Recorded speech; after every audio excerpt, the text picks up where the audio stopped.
Welcome to this video on the basics of drug metabolism and membrane transporters.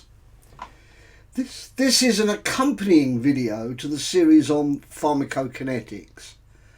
I am not going to calculate any pharmacokinetic parameters in this video, rather than give some background as to what's going on with the pharmacokinetic series. Let me try and put this into some context. As I said in those previous videos, all pharmacokinetics is based upon a model. Here we have a two-compartment pharmacokinetic model. You should be fairly familiar with these things by now. The little blue dots there represent the drug, and the drug gets absorbed into a body compartment. It will travel to some other body compartment. It will set up an equilibrium and move back into other compartments, and ultimately it will be eliminated from the body.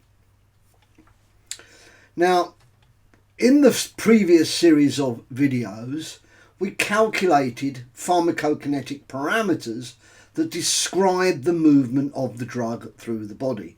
For example, we did clearance, absolute oral bioavailability, volume of distribution, the elimination rate constant, and half-life. So these models are used extensively in pharmacokinetics, and they explain, or perhaps more accurately describe, the journey of the drug through the body in order to get that classic oral curve for first order pharmacokinetics. But what about the processes that determine the passage of the drug through the body? We can describe what it does, but what's behind it? What's driving it? What's causing this? Well, the sort of engine behind pharmacokinetics are the membrane transporters and drug metabolizing enzymes. And that's the subject of this video. Let's have a quick look at the membrane transporters first. This is a clutch of rather badly drawn cells. There's a nucleus, there's a vacuole, and that funny striped thing is meant to be a mitochondria. But we're not going to worry about that, because let's consider the phospholipid bilayer membrane. There is another video in this series on partition coefficient, which looks at the passive diffusion of drugs through the phospholipid bilayer membrane. Diffusion is along a concentration gradient, and so there's no energy input required for passive diffusion. But there are also membrane transporter proteins that sit within the membrane. And some of those transporters require ATP to provide energy to pump the substrate against a concentration gradient. Let's have a very quick look at drug metabolizing enzymes. There's our cells.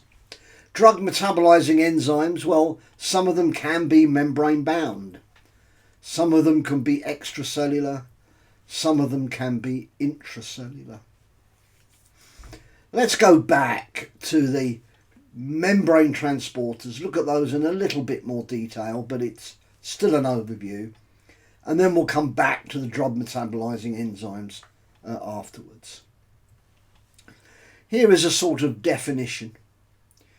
They consist of transmembrane proteins which undergo transformational changes when they bind their substrate on one side of a membrane, and that leads to the transport and release of the substrate on the other side of the membrane. The substrates are both endogenous and exogenous. So the endogenous substrates are, if you like, the biochemistry of life. The exogenous substrates are xenobiotics, such as drugs. Now, there's a lot of words there, let's try to explain that a little bit better, and to do that I'm going to use a little cartoon. That's our phospholipid bilayer cell membrane, and that's the transporting protein sitting in the membrane, and here's our substrate, the drug. So the first thing that happens is that the drug binds on to the protein. That causes a transformational change in that protein. This may involve ATP if the protein is pumping the substrate uphill against the concentration gradient. The substrate now ends up on the other side of the membrane where it's released. Now you may ask, well, what side is which is inside and outside the cell? At this moment, don't worry about that. That will become apparent in just a moment. Let's take an example of a transporter protein. P-glycoprotein has a number of other names. Perhaps the most common abbreviation is PGP. I'm afraid all these transporting proteins can have a confusing array of names, and the reason is historic.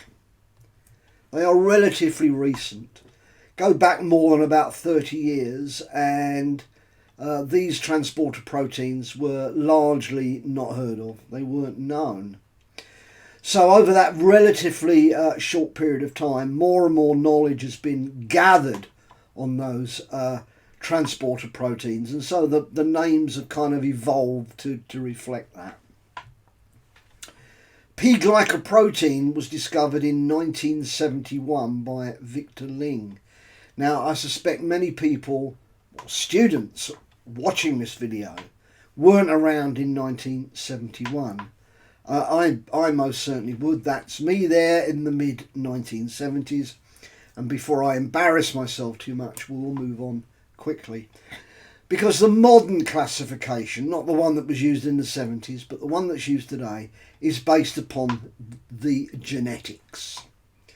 P-glycoprotein is coded by the ABCB1 gene.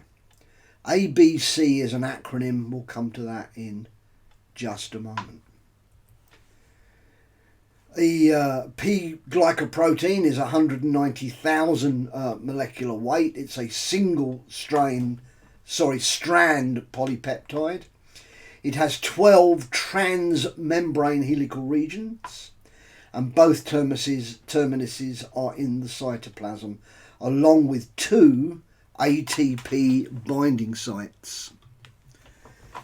Bear in mind this is a cartoon, it doesn't really look like that, but it is a pretty reasonable representation. What does it do? Well, there's our membrane, there's the PGP sitting in the membrane, and the blue dots are our drug.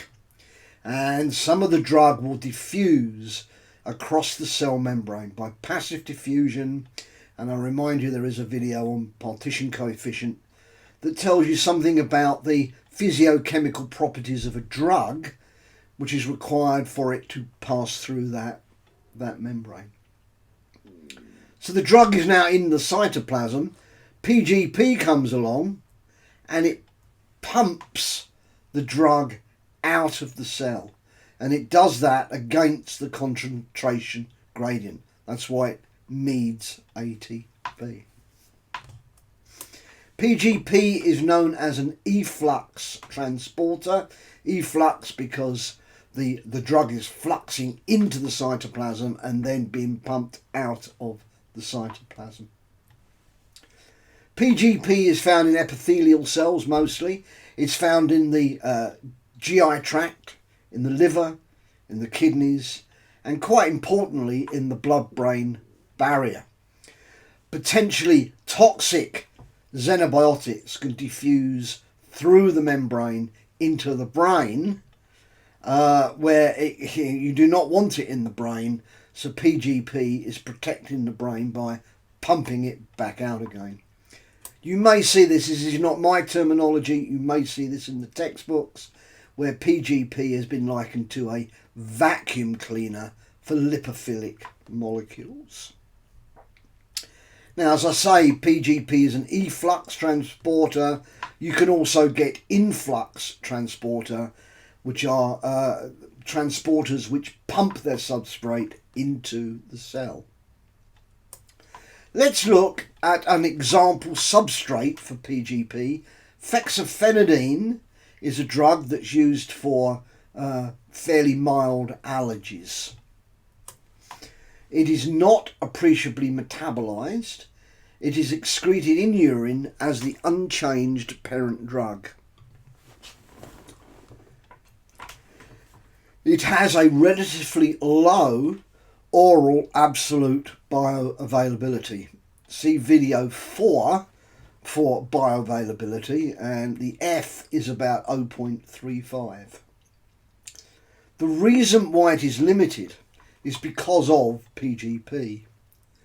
Fexofenadine will diffuse through the membrane into the cytoplasm. In other words, it's absorbed fairly readily, but PGP will pump it back out again.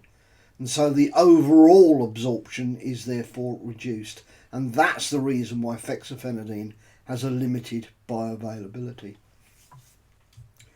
The transporter proteins can be divided into two superfamilies. ATP binding cassette, that's where the ABC comes from, and the solute carriers, or the SLC.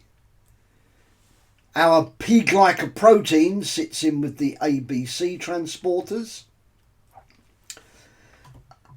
The ABC transporters are the ones that have the binding sites for ATP, so they can pump their substrate uphill against the concentration gradient. The SLC transporters do not use ATP directly. It is a little bit more complicated than that, because they can be coupled to other energy dependent mechanisms. Here's a table of a few examples of ABC transporters. This really is just a snapshot. I am not going through this at all. You can see there the gene on the left, the transporter names on the right. You can use that table if you wish to do your own research, and you can look into the background of these particular ABC transporters and then expand from there. And similarly, here's a snapshot of the SLC transporters. Again, gene on the right, transporter name there on the, gene on the left, transporter name there on the right. You could spend a lot of time looking up all the information on the transporters. There's an awful lot of them, but here's just a snapshot. Okay, let's move on to the drug metabolizing enzymes. First of all, the name drug metabolizing enzymes is a bit of a misnomer. They did not evolve to metabolize drugs, but xenobiotics in general. Xenobiotics, or compounds foreign to the body, are everywhere. So yes, pharmaceutical drugs are xenobiotics, but you'll get a lot of xenobiotics in your diet. And if you're a smoker, you'll expose yourself to many, many xenobiotics, and perhaps you shouldn't, but that is an entirely different subject. Again, the same as with the transporters, the drug metabolizing enzymes have both endogenous and exogenous substrates. Endogenous biochemistry of life, exogenous the xenobiotics. Now, metabolism comes from the Greek metabol, which means change. There is a very broad definition there. They protect against the potential toxicity of xenobiotics. You find them everywhere: bacteria, plants, humans, any living thing. They modify xenobiotics to less reactive, more water-soluble compounds that can then be readily excreted. That's a very kind of generic definition, but beware, because that part of the definition, there are quite a few exceptions, and we will meet a couple of those exceptions later in this video. In respect to drug metabolism, you divide the enzymes into, or the processes into, phase 1, where you have low molecular mass functional groups. They can either be added or subtracted. Phase 2 is conjugation, with higher molecular mass adducts. And in some cases, in some textbooks, they still classify phase 3 being further metabolism of conjugates. In others, they classify the phase 2 and 3 together as phase 2. I have listed them as 1, 2 and 3 here. It's the old-fashioned way of doing it, maybe. So a generic diagram. You may want to pause the video and study that a little more, particularly the key there at the bottom, so you can see what's going on. On the left-hand side of the blue dotted line, we have phase 1 metabolism. Typical reactions: hydrolysis, oxidation, hydration, sometimes reduction. And reduction can lead to more lipophilic molecules, thereby breaking the rule of more water-soluble. And then phase 2, typical conjugations: glucuronide, sulfate, glutathione. Let's take a journey through this generic diagram so we can see what's going on. That's our path through the metabolic pathway. There's our drug. And the first thing that happens to our drug is that you could get something like hydrolysis, which has removed part of the molecule. The next step, you have some phase 1 process that adds on some small functional group, such as an OH moiety. Now, this drug has already got a functional group, which is in red, and we've added on another functional group, which is in orange. Drugs quite often have functional groups, that's why they have pharmacological action, but they can get other functional groups added as well. And then we have phase 2, which is on the right of the blue dotted line, and this can be conjugation, such as, for example, a glucuronide, and in this example we've got a glucuronide on both of the functional groups. So that's just an example, and remember that as our rule of thumb, as we move from left to right, it is increasing water solubility, or as I say, there are many exceptions to that rule. So let's have a look at the phase 1 and phase 2 reactions and enzymes in a little bit more detail, but it's still an overview. There is a wide array of them. There's loads and loads. Fortunately, there are also loads of textbooks that you can go and look them up. These are the ones just off of my bookshelf. You may well have a textbook for a course that you are currently taking, and that's the one obviously you should use. But if you're asking me for a recommendation, it would be the book by Coleman, which is Human Drug Metabolism. It's well explained, lots of detail.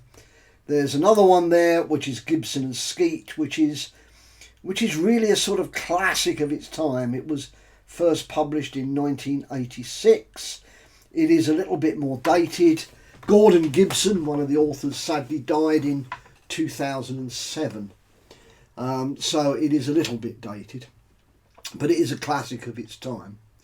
The other books are in that picture. No, I wouldn't recommend them. They are rather more specialised. I'm afraid I could not resist putting my own textbook into that pile. There's nothing in there about phase 1 or phase 2 metabolism.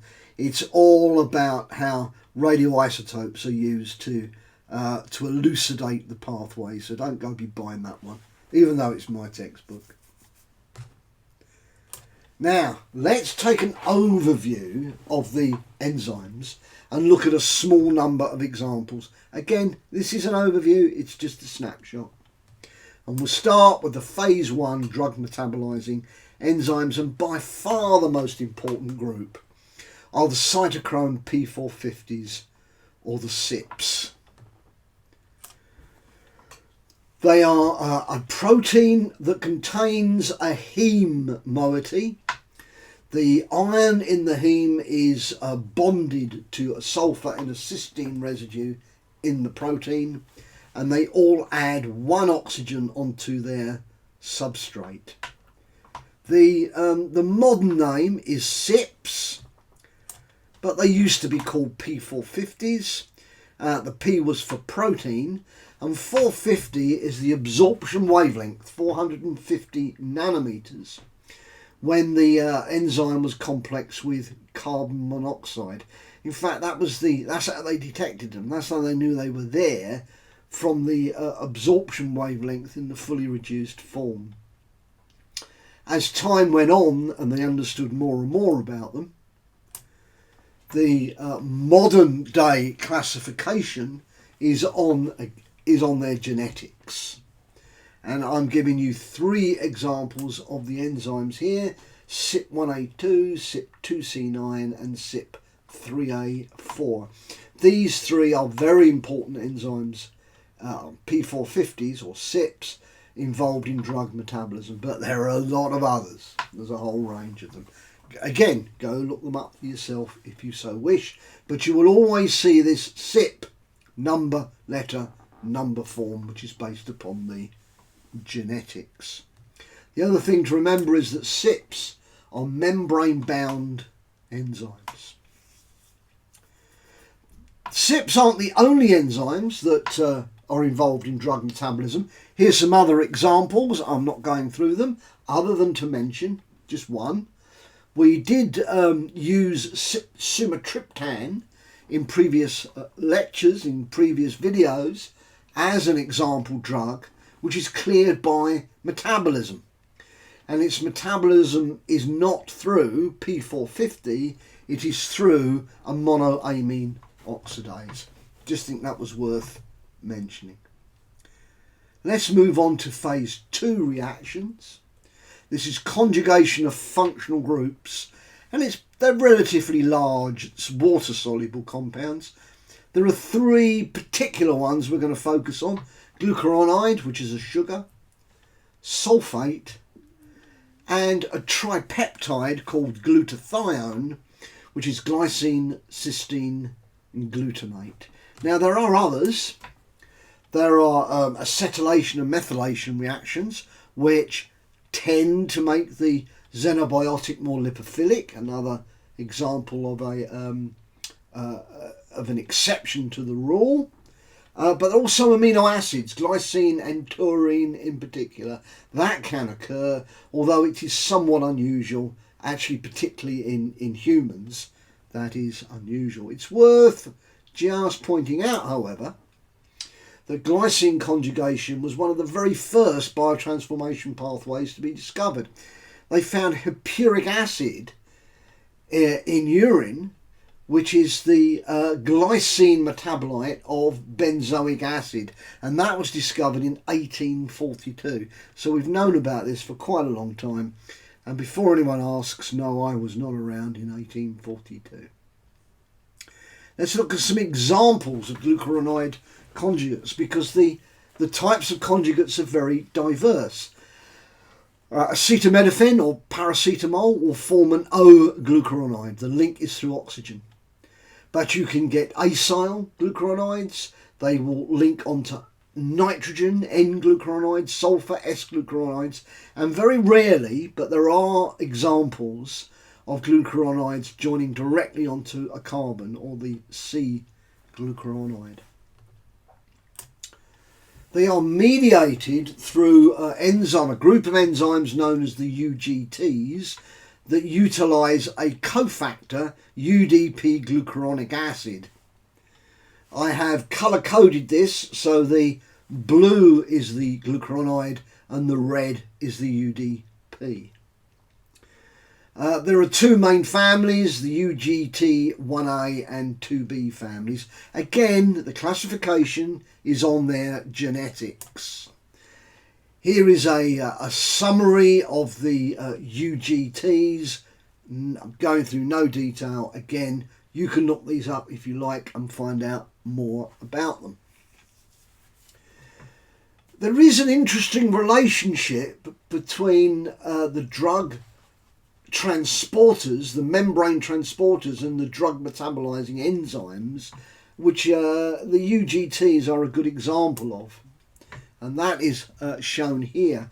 So you start off with some substrate, which is your drug, and that might undergo some form of phase 1 metabolism, and then the product, say it's a CYP, then the CYP product is transported through the membrane by a transporter protein. The UGT sits on the lumen side of the membrane of the endoplasmic reticulum. So the product can now be glucuronidated by that enzyme, and then another transporter protein will transport the product back onto the original side of the membrane of the endoplasmic reticulum. So, you know, the message here is that these enzymes and transporters aren't separate things. They are like cogwheels joined together. One drives the other. They work in unison.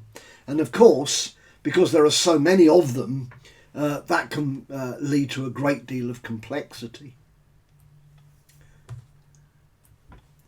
Sulfate conjugation, mediated through the sulfonyl-transferase enzymes, or salts. The cofactor is known as PAPs. There are a lot of these, there's probably about 15 in humans, but the two main families, the two main groups, are the SALT1 and the SALT2, at least in humans. Here's an example. It's salbutamol sulfation through SALT1A3, and the sulfate goes on to that position there.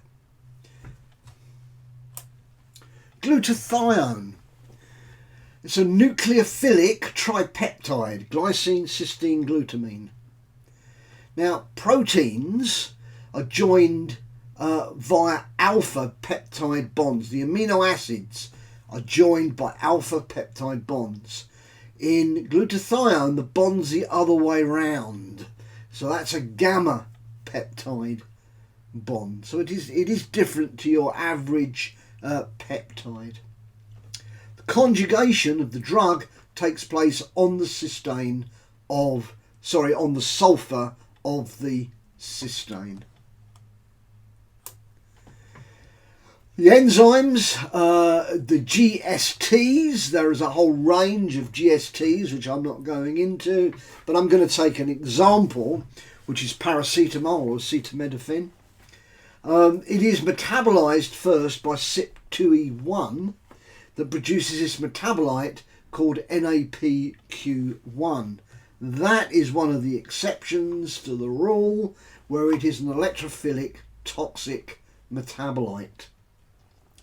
But it is conjugated very rapidly with glutathione, and you get the glutathione metabolite, which can then be excreted. The NAPQI is formed in paracetamol acetaminophen overdose. If you take too much of that drug, you use up the glutathione, and when the glutathione is used up, you then have excess NAPQI, and that bonds to all sorts of macromolecules in the liver, causing hepatotoxicity. Now, phase 3, which is the further metabolism of the conjugates, we're going to use glutathione as the example. You can get it with other conjugates as well. But with glutathione, we have the drug joined onto the cysteine moiety and glycine and glutamate. You then have the enzymic removal of the glycine and the glutamate, and you end up with the drug cysteine conjugate.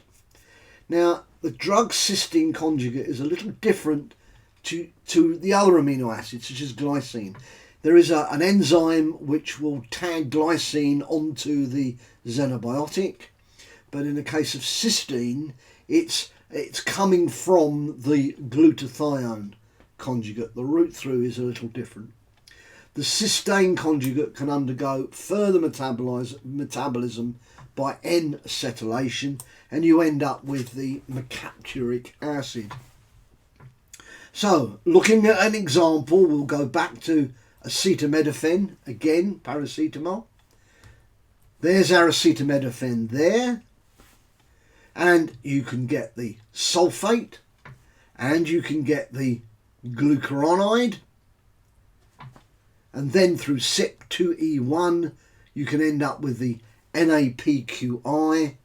That is conjugated with glutathione, so you get the glutathione conjugate, and then we go on to the phase 3 metabolism, where the acetaminophen glutathione is further metabolized to acetaminophen mercapturate, and that is excreted in urine. Let's try and link this back to the pharmacokinetic videos. Video 6 on clearance. This is, you may recognise, I hope you would remember this particular slide, because the drug is in the blood, and the blood flow, the rate of the blood flow is Q, and that's taking the drug into the liver. And in the liver, the drug is being metabolised.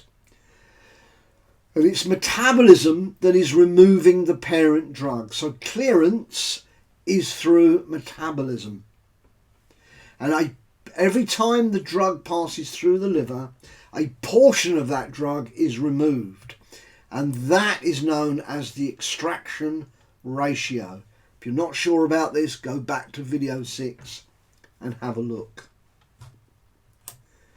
What's happening here is that the extraction ratio, that is the removal of the drug by metabolism, is being done by a number of enzymes. There may be one enzyme, but it's much more likely that it is a clutch of enzymes working together with these transporters. There's a series of cogwheels all working together, the enzymes and the transporters, that are removing that drug from circulation. Now, the up or down regulation of any of the enzymes or transporters might well affect the extraction ratio. And remember that the extraction ratio multiplied by the blood flow through the liver, that gives us clearance. And so if you're up or down regulating the enzymes and transporters, that can alter clearance. And then that can have an impact on dosages, on toxic effects, on all sorts of things that we have dealt with in the previous videos. But this is the driver, this is the engine behind it, the enzymes and the transporters. Let's just briefly summarise. Transporters translocate their substrate from one side of a biological membrane to the other. It can be by passive diffusion to get inside the cell and then pumped out of the cell by efflux transporters, and they tend to be active, that is ATP binding. Substrates can be pumped into cells by influx transporters. The two main groups there, the ABC, which are the active, these have the ATP binding sites, and the solute transporters, SLC, they tend to be passive but may be linked to other energy dependent processes. I'll remind you that the bioavailability of fexofenadine is limited by PGP efflux transporter. The drug metabolism, the enzymes and the processes are divided into phase 1, 2 and possibly 3. Phase 1, hydrolysis, oxidation, hydration, sometimes reduction. Phase 2 is the conjugation with large water-soluble molecules, and we look specifically at glucuronide, sulfate and glutathione. And if you're going to classify phase 3 separately, this is where the conjugates are further metabolized. For example, glutathione ending up as the mercapturate. Well, I hope you've enjoyed this. I hope this has provided a little bit of background information as to the drivers, the reason why drugs go through the body, why they're excreted, why they are absorbed in the first place, etc. There's something about the mechanics of what's going on. Thank you very much, and goodbye.